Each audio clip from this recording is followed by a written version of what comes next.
Yes, please. My question is not much about your content.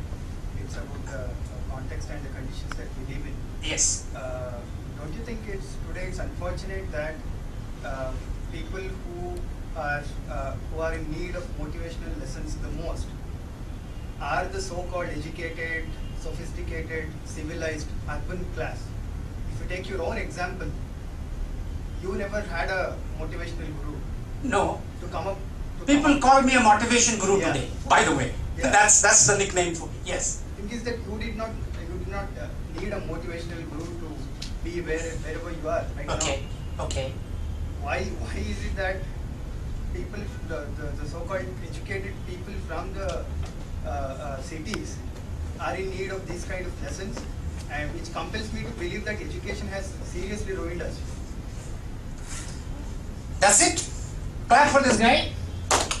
Good observations. Good observations. I have quick 2 points. Number one, there is nothing like today. There is nothing like today. Every age, every time has certain issues, certain problems. We cannot pinpoint when this today began. That's the first thing. Number two, what you said is valid. It took hundreds of years for us to find out the statue 11 feet statue of Buddha was not a statue made of pure mud. For hundreds and hundreds of years we thought, the world believed it to be a statue made of pure mud. No, it took hundreds and hundreds of years for us to discover. Unfortunately, I use your adjective unfortunately. Each one of us, not each one of you, each one of us is diamond within. Each one of us is a diamond within, but it takes lots and lots of time for us to discover that we are not made of mud.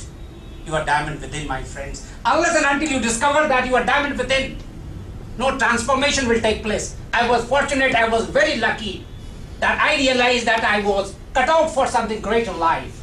Unless and until there is an awakening within you, no lecture, no education will help you.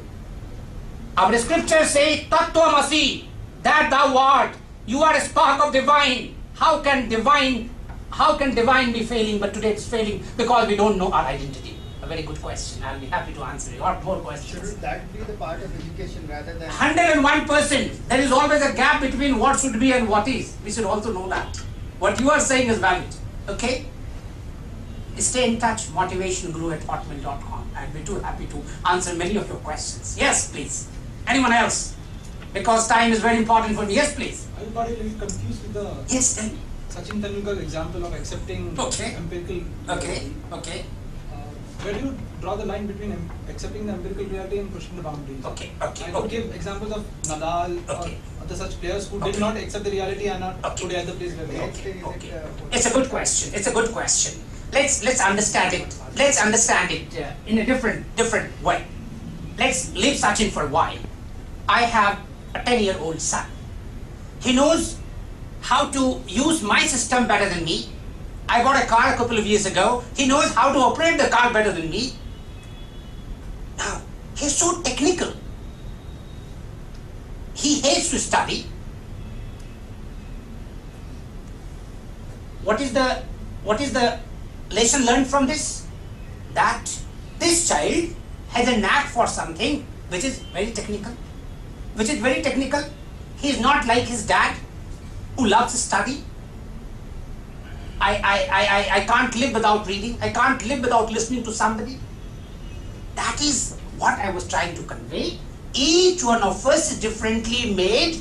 When I say differently made, we have a special or unique gift. There are many things I'm hopelessly hopeless. But the question is, I could identify for myself my strength and I worked on that. Your teachers tell you more about your weakness.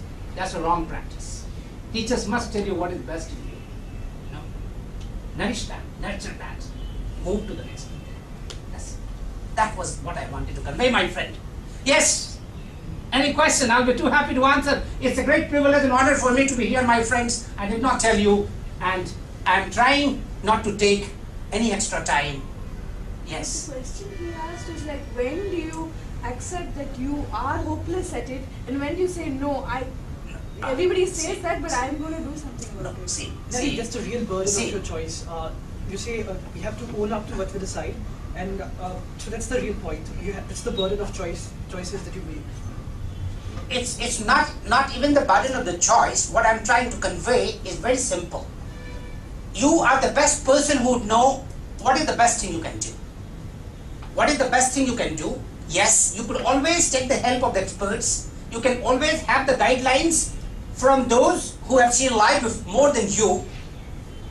But once you identify your strength, once you identify your temperament, you have to go all out for that. In the case of Sachin Tendulkar, the coach knew his strength as a batsman. The coach perhaps had an inkling that he would make a greater batsman. That was the reason he was his coach. And that's the reason he said, no, bowling, go for batting. And he accepted it.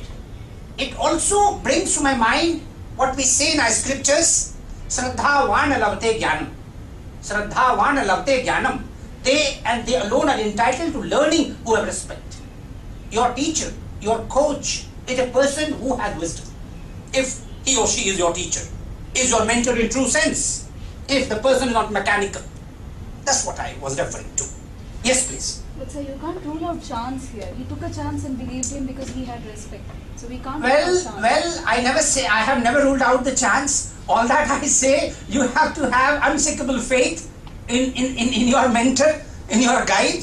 And at times it could be a part of chance. How can I rule it out? I'm not ruling it out. All that I'm saying, that you have to stick to your strength. Ignore the weakness. There are many things I don't know, I don't care for them.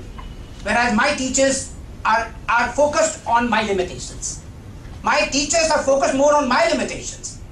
I never ever thought about them. No. So it's the question of choice. Well, there is always something, you can go on interpreting. But if you could get the message I'm trying to drive home to you, I'm sure you'd be a happier person today. Right. I am happy. Well, yes. I think one more question. Yes, one more question. Because I want that you should be asking more questions. I can ask. Okay. All right. Thank you very much. Thank you very much. I felt very happy with the kind of intelligent questions you asked. All right. Thank you, sir, for that invitation talk. I request Professor Balasubramanian to give you this token of appreciation.